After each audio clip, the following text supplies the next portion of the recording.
Você já parou para pensar que talvez o que tiraram de você foi parte do plano? Parece contraditório, eu sei. Mas e se o roubo, a traição, o abandono ou aquela perda que te fez chorar por noites seguidas for exatamente o terreno onde Deus vai derramar dupla honra? Há coisas que o inimigo tirou achando que te calava, mas só abriu espaço para Deus te levantar. Enquanto você se culpava, se escondia ou tentava entender o porquê de tudo, o céu já estava escrevendo um novo capítulo. Sim, existe um tempo de choro, mas também existe um tempo de restituição. E hoje Deus te faz uma promessa clara: eu vou devolver tudo, e não será do mesmo jeito. Vai ser maior, vai ser multiplicado. O que parecia injustiça vai virar testemunho. O que foi vergonha será substituído por honra. O que o diabo roubou será restituído pelas próprias mãos de Deus. E tudo isso começa hoje, se você estiver disposto a abrir o coração e caminhar comigo até o fim deste vídeo. Porque o que você vai ouvir aqui pode ser o divisor de águas que você tanto pediu em oração. Mas antes de começarmos nosso estudo de hoje, quero te convidar a se inscrever no canal. A sua inscrição é muito importante para nós continuarmos esse trabalho voluntário. E também faz com que o YouTube leve essa mensagem para mais pessoas que podem estar perdidas sem uma direção de Deus. Posso contar com você? Deus te abençoe. Agora, vamos à palavra. Tópico 1. Palavra profética de restituição. Há momentos em que tudo parece ter sido arrancado. O emprego, a saúde, os relacionamentos, até a alegria de viver. Mas a palavra de Deus garante que nada está realmente perdido quando ele entra na equação. A restituição não é apenas possível, ela é promessa. E mais, é restituição multiplicada. Isso não é clichê de púlpito, é profecia que já se cumpriu na vida de muitos e pode se cumprir na sua. José, vendido pelos próprios irmãos, abandonado e esquecido, parecia ter perdido tudo. Mas o Espírito Santo conduziu cada detalhe até que ele se tornasse o homem mais poderoso do Egito depois do faraó. Deus não apenas restaurou sua honra, mas o posicionou onde jamais teria chegado por mérito humano. A restituição que Deus oferece vem com dupla honra, como Isaías 61:7 declara. E o mesmo Deus que fez isso por José ainda age hoje. É importante entender que a restituição não é uma volta ao ponto de partida. Deus não devolve só o que você perdeu. Ele te empurra para algo maior. Um homem que perdeu o emprego depois de anos de dedicação achou que tudo havia acabado. Mas aquela perda o empurrou a abrir um negócio próprio. E hoje ele gera empregos para outros. Isso é sinal claro da mão de Deus operando com propósito. Quantas vezes algo parece ter sido tirado, mas foi só a mão de Deus limpando o terreno para algo novo. Às vezes, Deus permite a poda para que o crescimento venha mais forte. Como em Salmos 30:5, o choro pode durar uma noite, mas a alegria vem pela manhã. A restituição vem, e ela é mais doce quando compreendemos o propósito por trás da dor. Conheci uma mulher chamada Mariana que foi traída, abandonada e viu seu lar desmoronar. Anos depois, Deus não apenas a restaurou emocionalmente, mas lhe deu um marido íntegro, filhos em paz e um ministério de casais. Essa é a essência da restituição. Não é apenas cura, é renovação com impacto para outros. Há sinais, sim, de que Deus está agindo, mesmo quando tudo parece ruína. É necessário que o coração esteja aberto para crer, não apenas acreditar no milagre, mas esperar por ele. A oração torna-se ponte entre o que foi perdido e o que será devolvido. Um tempo de joelhos, muitas vezes, vale mais que anos de esforço humano.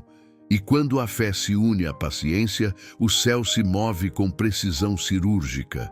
Você pode até achar que é tarde demais, que os anos passaram, as oportunidades se foram. Mas olhe para Jó, que depois de perder tudo, recebeu o dobro do que tinha antes. Jó 42. Deus não se esqueceu de você.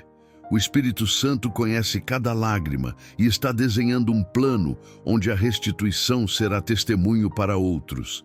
Quem crê nessa promessa vive com outro olhar.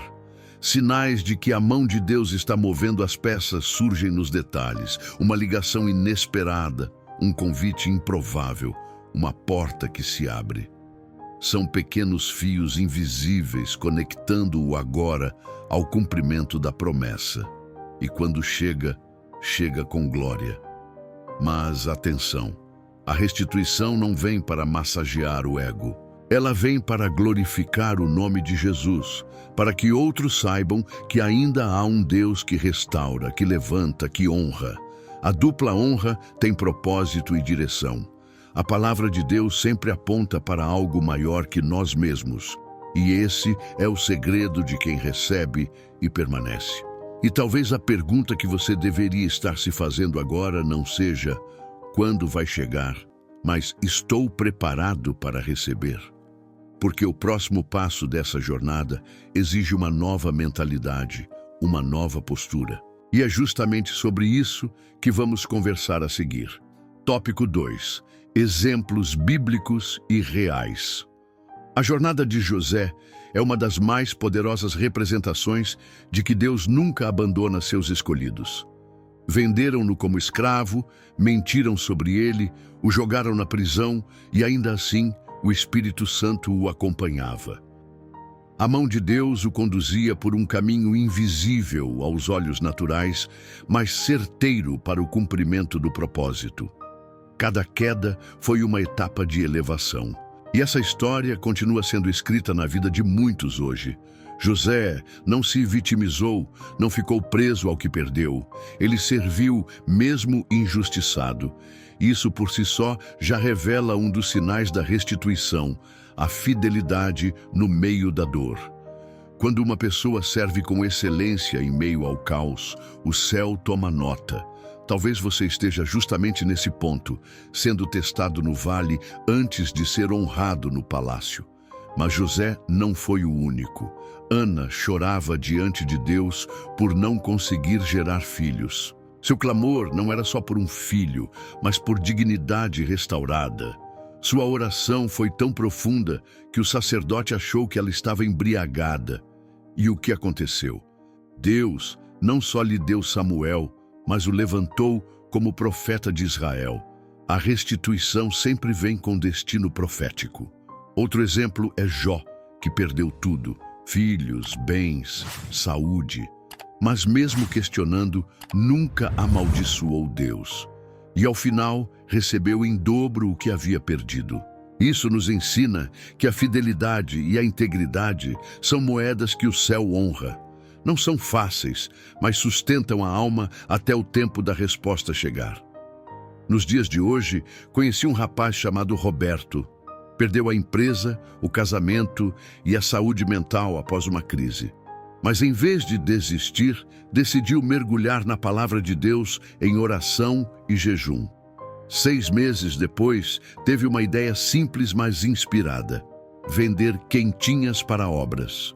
Hoje, ele fatura mais do que antes, tem paz e está restaurando sua família. Isso é restituição prática. Mariana, que já mencionamos antes, também é prova viva de que Deus não desperdiça dor. Cada lágrima regou um novo tempo. Ela não apenas foi restaurada, mas hoje orienta outras mulheres. Seu sofrimento virou ferramenta. A restituição dela impacta outras casas, e isso é sinal claro de que a palavra de Deus se cumpre com propósito coletivo. Essas histórias, bíblicas ou atuais, mostram que a perda não é um ponto final, é uma vírgula. O que pareceu injustiça foi, na verdade, um redirecionamento. Mas há algo que todos esses exemplos têm em comum: oração profunda e fé inabalável. E não é à toa. O Espírito Santo age poderosamente quando há entrega genuína. Se você observar bem, os sinais já estão ao seu redor. Pode ser um sonho que voltou a arder no coração, um convite que parece pequeno, mas tem potencial gigante. A restituição começa com pequenos começos. E como diz a palavra de Deus em Zacarias 4:10, não despreze os humildes começos, pois o fim será glorioso. A grande questão é, o que você tem feito com a dor que sentiu? Tem usado como desculpa para parar ou como combustível para avançar? Esses exemplos não estão na Bíblia à toa. Eles são mapas, manuais vivos de como Deus transforma perdas em plataformas de propósito. E quem entende isso, se prepara diferente. E por falar em preparação, existe uma chave escondida na forma como Deus lida com a perda. Não se trata de punição, mas de preparação. E é exatamente isso que vamos destrinchar no próximo ponto. Tópico 3. A perda não é o fim. A dor da perda pode parecer o fim de tudo. E, de certa forma, é o fim de uma estação. Mas com Deus, cada fim é o início disfarçado de um novo começo. A palavra de Deus nos mostra que Ele não desperdiça sofrimento. O Espírito Santo atua com maestria em reconstruir aquilo que foi quebrado. E o que é restaurado por Ele sempre volta melhor, mais forte e mais bonito. Pessoas que perdem algo valioso frequentemente entram em crise, perguntando: onde foi que eu errei? Mas nem toda perda é resultado de erro. Às vezes, é um ajuste divino, um redirecionamento para que a promessa se cumpra da forma certa. Os sinais podem parecer confusos, mas com o tempo, tudo se alinha com o propósito eterno. Pense num campo que precisa ser arado antes da nova semeadura. O processo é doloroso, bagunça a terra, expõe raízes antigas, mas é necessário. Deus muitas vezes faz isso com nossa vida. Remexe, desorganiza, tira o que parecia seguro, tudo para plantar algo novo. E quando esse novo cresce, dá frutos muito mais saborosos. Conheci um jovem chamado Felipe que perdeu a faculdade por questões financeiras. Chorou, questionou, achou que tudo havia acabado. Mas foi nesse tempo que ele aprendeu um ofício simples: marcenaria. Anos depois, abriu uma fábrica artesanal com produtos personalizados e hoje emprega outros jovens. A perda foi porta. O Espírito Santo usou a escassez como estratégia. O mesmo vale para relacionamentos. Muitos choram porque perderam alguém, sem saber que foi livramento disfarçado. Deus vê o que você não vê. O Espírito Santo age no invisível. A oração sincera muitas vezes revela que o que foi tirado não era base, mas obstáculo. A palavra de Deus é clara. Todas as coisas cooperam para o bem dos que amam a Deus. A perda também ensina. Ela nos treina em áreas que o conforto jamais alcançaria. Ensina a depender de Deus, a ouvir mais, a calar quando necessário. Quem nunca passou por uma perda profunda dificilmente saberá como consolar alguém. É por isso que os restaurados se tornam instrumentos de cura para outros. Isso também é restituição, virar ponte. A Bíblia diz em Isaías 61:3 que Deus dá uma coroa em vez de cinzas. Isso mostra que Ele não mascara a dor, Ele transforma. Ele converte pranto em dança, derrota em testemunho, escassez em abundância. Mas antes de tudo isso, Ele ensina. Ele forma o caráter. Ele prepara para que a restituição seja sustentável. Muitos veem o deserto como lugar de morte. Mas na palavra de Deus, o deserto é também lugar de revelação. Moisés encontrou Deus ali. Elias foi alimentado ali. Jesus venceu o diabo ali. E talvez seja justamente no seu deserto atual que você vai encontrar as maiores respostas. O que hoje parece castigo, amanhã será lembrado como portal de virada. A restituição não ignora a dor, mas atravessa por ela com esperança. E isso é o que muda tudo. Porque quem caminha em meio à perda com o Espírito Santo ao lado, chega ao outro lado com mais do que aquilo que perdeu. Chega com maturidade, com autoridade e com visão clara do que realmente importa. Mas para que esse novo tempo comece, existe um princípio espiritual que não pode ser ignorado. algo que faz toda a diferença entre repetir o passado e viver a promessa. E é justamente isso que vai nos conduzir agora. Tópico 4. Rompimento com o passado. Ninguém entra em um novo tempo carregando as correntes do tempo antigo. A restituição de Deus não acontece em um coração que ainda está preso ao passado. O Espírito Santo conduz à cura, mas essa cura exige decisão. É preciso romper com padrões, perdoar pessoas e liberar pesos. Do contrário, a bênção chega e escorre pelas mãos como água. Perdoar não é dizer que o outro estava certo. É dizer, eu não quero mais viver refém disso. A oração do Pai Nosso já nos ensina que o perdão é condição para viver o favor de Deus. E a falta de perdão é como andar com pedras no sapato. Atrasa, fere, limita. Quem não rompe com o passado, repete padrões sem perceber. Deus quer restituição, mas também quer liberdade. Conheci uma mulher chamada Elsa, que carregava a mágoa da mãe por mais de 30 anos. A vida dela era travada em todas as áreas. Depois de uma conversa dolorosa e muita oração, ela decidiu liberar perdão. Em menos de 2 meses, portas começaram a se abrir. Aquilo que estava retido fluiu. Foi como tirar entulho de um rio. A água começou a correr. Rompimento também envolve mudança de mentalidade. Não dá para esperar algo novo pensando como antes. Se José tivesse continuado com a mentalidade de servo, não teria governado o Egito.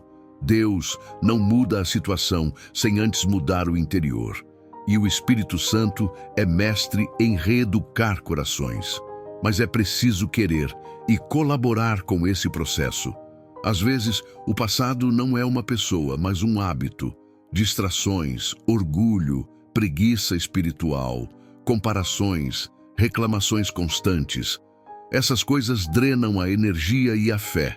Para viver a restituição, é preciso se posicionar. Trocar série por leitura bíblica.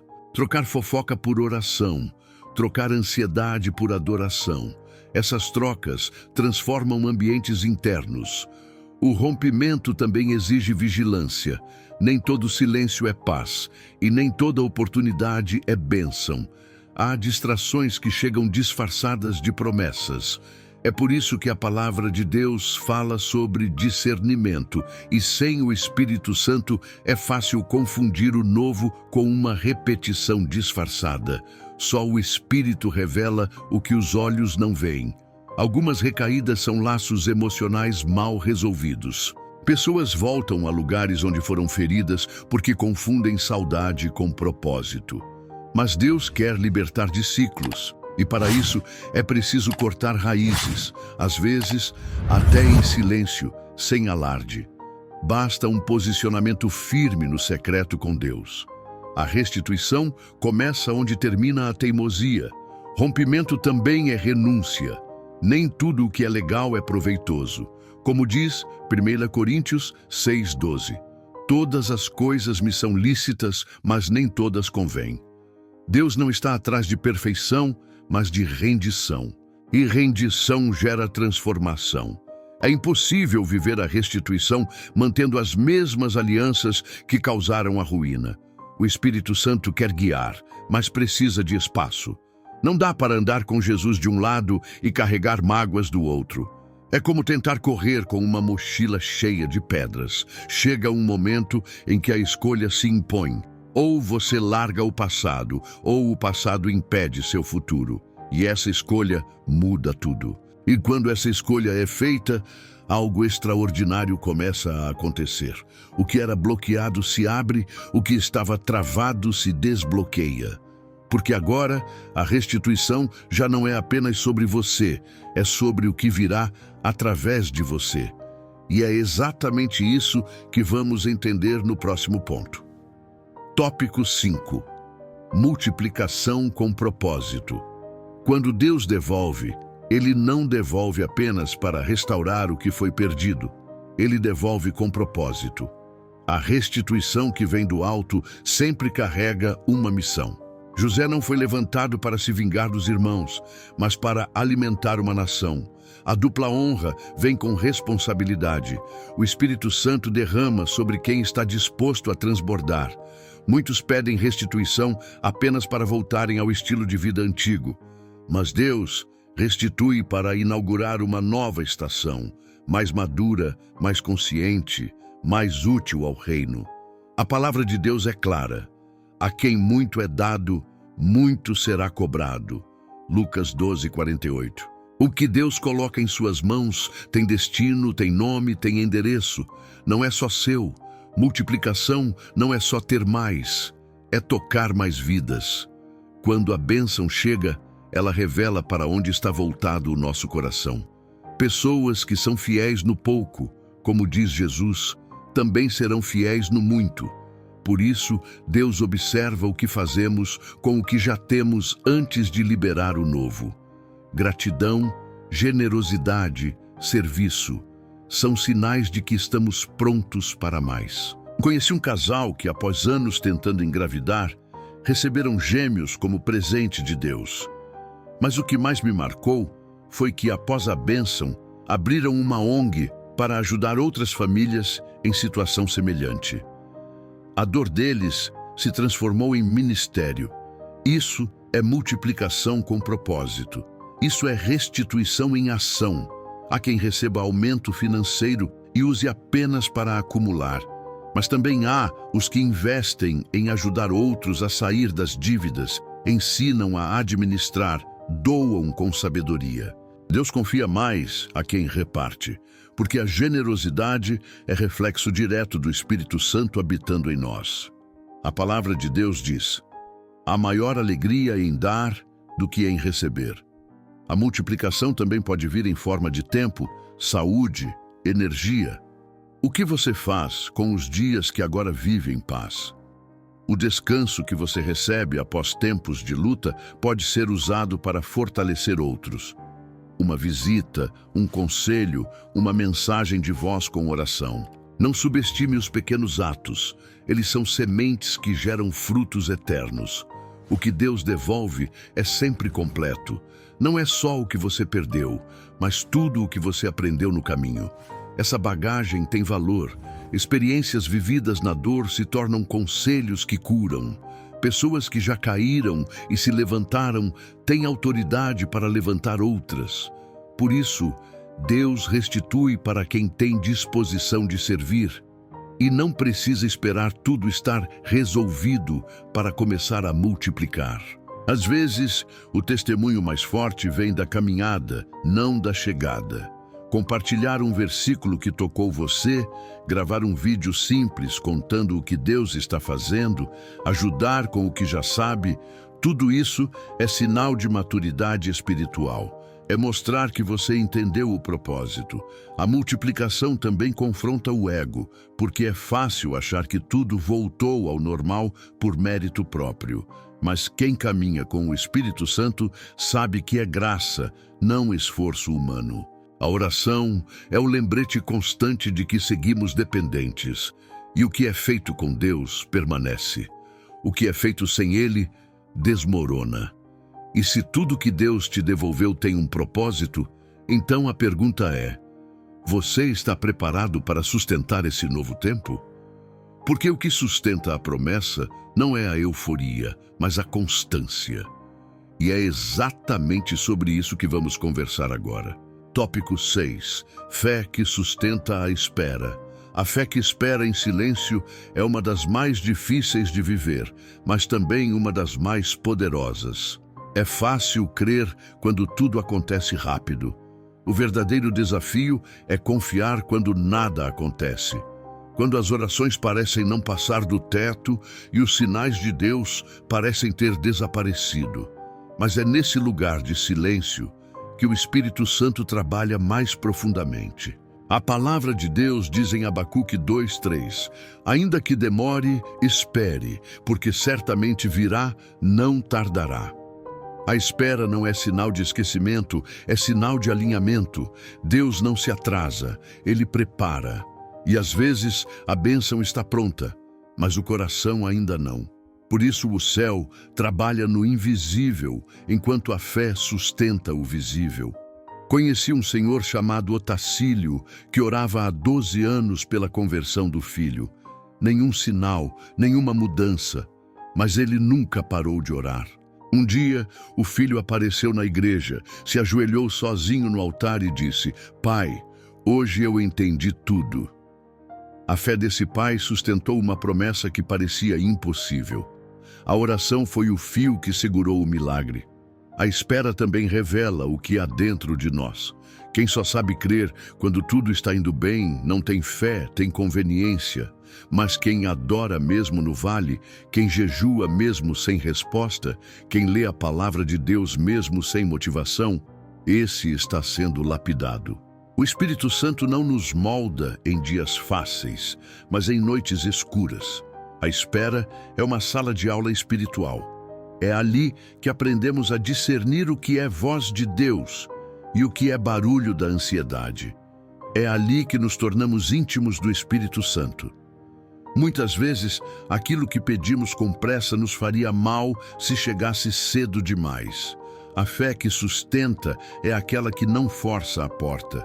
Ela espera o tempo certo. É importante entender que a espera não é passiva. Esperar em Deus é diferente de se acomodar. Enquanto espera, você ora, estuda, serve, se prepara. Como diz a parábola das 10 virgens, Mateus 25, as prudentes tinham azeite porque se prepararam. Fé que sustenta é fé que age no invisível com expectativa e vigilância. A espera também separa os que querem apenas o milagre dos que querem o Deus do milagre. Porque há gente que ora por restituição, mas não quer transformação. A fé verdadeira transforma a motivação do pedido. Com o tempo, você percebe que o maior presente não é a resposta, mas quem você se torna durante o processo. Um exemplo prático: se você está esperando um emprego novo, não apenas ore por ele. Atualize seu currículo, estude, leia livros como A Mente Milionária, busque referências bíblicas como Provérbios 22, 29. Se for pela cura, alimente-se bem, ouça louvores, declare versículos como Isaías 53, 5. A fé é viva. A fé que espera também se move. O Espírito Santo é o consolo no tempo da espera. Ele renova as forças como as águias. Às vezes, tudo o que você precisa é de um tempo a sós, uma música suave de adoração e uma oração sincera. Espírito Santo, renova minha fé. Ele responde: pode não ser com barulho, mas será com paz, e a paz dele vale mais do que qualquer certeza humana. E quando essa fé se mantém firme, mesmo na ausência de respostas, algo se abre no céu. Porque Deus não se impressiona com pressa, mas se move com confiança. E depois que a promessa chega, há um cuidado ainda mais necessário, um zelo que muitos esquecem e que vamos abordar agora. Tópico 7. Manter o coração guardado. A restituição chegou. A porta se abriu, a oração foi respondida. E agora? Agora começa o desafio silencioso de manter o que foi conquistado. A palavra de Deus é clara. Sobre tudo o que se deve guardar, guarda o teu coração. Provérbios 4:23. Porque o que Deus entrega com graça precisa ser mantido com vigilância. Muita gente perde a restituição porque relaxa depois da vitória. Esquece da oração, se afasta da palavra de Deus, se acomoda espiritualmente. Como alguém que recebe alta médica, mas volta aos hábitos antigos. A bênção exige manutenção. O Espírito Santo é o personal trainer da alma. Ele guia, corrige, alerta, mas é preciso ouvir. Conheci um empresário que saiu de uma falência e reconstruiu tudo. Mas depois que a prosperidade voltou, ele parou de orar, de ir à igreja, de buscar. Resultado? Em 2 anos, perdeu mais do que antes. Restituição sem vigilância vira ciclo. Deus quer continuidade. E isso exige humildade para depender dele até nos dias bons. Guardar o coração é estar atento às armadilhas invisíveis. Orgulho, comparação, ingratidão, vaidade. O inimigo não desiste porque você venceu uma etapa. Pelo contrário, ele tenta roubar no pós-milagre, como fez com Davi, que após tantas vitórias, caiu no erro com Batseba. Por isso, é vital manter o espírito em oração constante. A gratidão é um escudo poderoso. Quando você celebra cada detalhe, mantém o foco na fonte e não na bênção. Um simples "Obrigado, Jesus" já realinha a alma. Há algo de especial em agradecer, mesmo quando tudo vai bem. Isso atrai mais da presença de Deus. E onde o Espírito Santo habita, há equilíbrio, sabedoria e paz. Outra forma de guardar o coração é permanecendo ensinável. A restituição não é o fim da jornada, é apenas um novo começo. Quem acha que já sabe tudo para de crescer. Ouça conselhos, leia livros como Os Segredos da Mente Milionária, se alimente da palavra de Deus todos os dias. Quem aprende, permanece. A vigilância também envolve proteger o que se conquistou de influências erradas. Algumas amizades voltam quando percebem sua ascensão, mas não mudaram de intenção. O discernimento é chave aqui. O Espírito Santo sempre dá sinais. Ele avisa, inquieta, mostra. Só que muitas vezes ignoramos esse incômodo por carência. Também é importante ter um ambiente saudável. Se Deus restaurou seu lar, cuide dele como algo santo. Se restaurou sua saúde, mude sua rotina. Se restaurou sua mente, proteja seu emocional. Tudo o que é de valor precisa de manutenção. Um carro, uma casa, um jardim. E com o coração não é diferente. O segredo é manter-se na fonte. A oração precisa continuar. A adoração precisa continuar. O jejum, a leitura bíblica, a comunhão, tudo isso deve ser estilo de vida, não estratégia temporária. Porque aquilo que se mantém conectado a Deus, permanece. O que se desconecta, se esgota. E é justamente quando entendemos esse estilo de vida que a gente percebe que a restituição é apenas o início de algo muito maior. Uma estação inteira de propósito, frutificação e paz se abre diante de nós. E é sobre essa nova estação que vamos conversar agora. Tópico 8. Nova estação. A estação da restituição não é o ápice. É o ponto de partida para um novo tempo com Deus. Quando algo é restaurado, é como se o solo fosse renovado para dar frutos maiores e mais profundos. Deus não devolve só para consolar, Ele restitui para impulsionar. E quem entende isso, caminha com ousadia, porque sabe que o melhor ainda está por vir. A nova estação não chega com fogos de artifício, mas com paz no coração. É um tipo de descanso interno que não depende das circunstâncias. Como quem respira fundo depois de atravessar um temporal. O Espírito Santo sussurra, agora vai. E você sente que chegou o momento de florescer, de expandir, de multiplicar o que recebeu. Essa nova fase exige passos conscientes.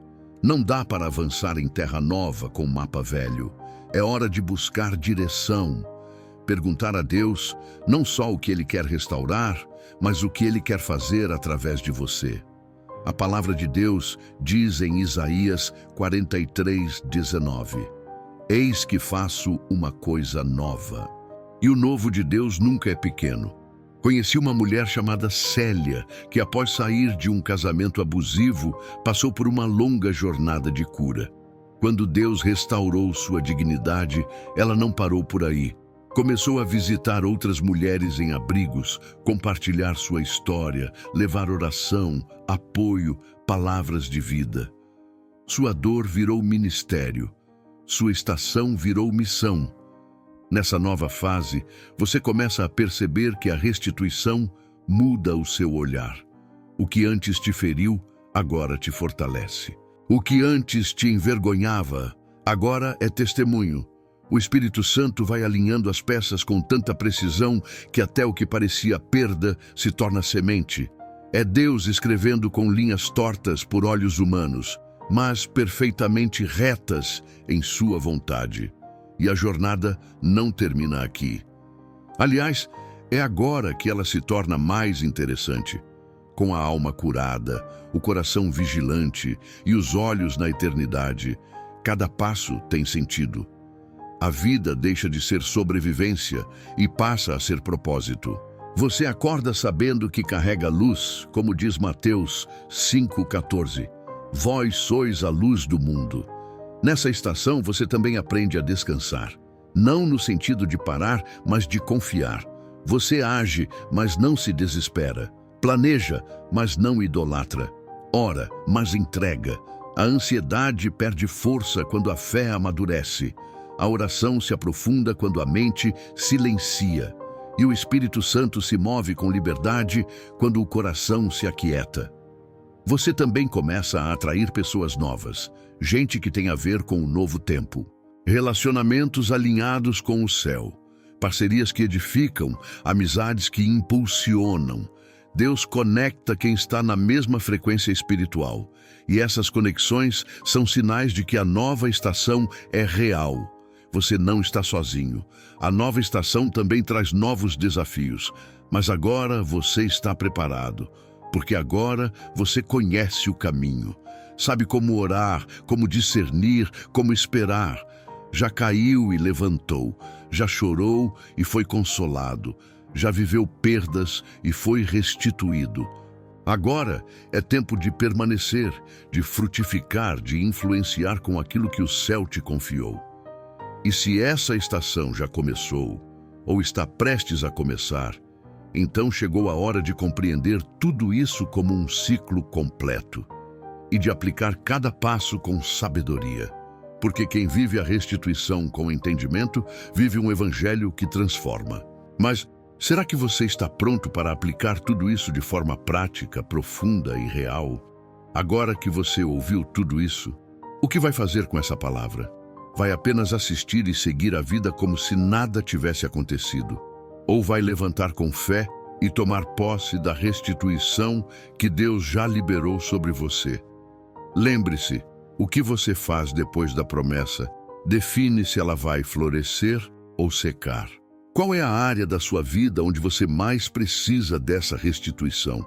Escreva nos comentários, declare com fé. Essa é uma forma de ativar o que foi plantado no seu coração hoje. Talvez seja na vida financeira, na família, na saúde emocional. Deus quer restaurar mais do que você imagina, mas precisa da sua entrega total. Você está disposto a perdoar, a romper com padrões antigos, a esperar com fé mesmo sem ver? Porque a restituição não cai do céu como mágica, ela vem para os que estão alinhados com o céu. Essa é a sua hora, é o seu tempo. Não deixe essa palavra passar como mais um vídeo no seu dia. Agora, irmãos, quero pedir algo muito importante. Por favor, se inscreva aqui no canal. A sua inscrição é muito importante para nós e principalmente para Deus, pois quanto mais inscritos no canal, mais vidas serão alcançadas. Esse canal precisa do seu apoio. Você estará ajudando na missão de levar esperança, fé e transformação através da palavra de Deus a milhares de pessoas. Não pense que a sua inscrição é algo pequeno, sem valor. O que você faz aqui é parte da grande obra que Deus está realizando. Mas se você já for inscrito, sinta-se orgulhoso. Você é parte dos que mantêm a lamparina acesa para outros encontrarem o caminho. Mas se ainda não é inscrito, por favor, seja instrumento de Deus agora e garanta o galardão da parte do Senhor em sua vida. Posso contar com você? Glórias a Deus! Não guarde para si o que Deus te entregou hoje. Um simples compartilhamento pode ser o sinal que alguém vinha suplicando em oração. Permita que a paz de Deus, que excede todo entendimento, te envolva completamente. Que o Senhor te abençoe, que Ele te fortaleça para cada nova decisão e que te conduza com alegria pelo melhor caminho que Ele já preparou. Até o próximo encontro, onde novas verdades e revelações nos esperam, em nome de Jesus.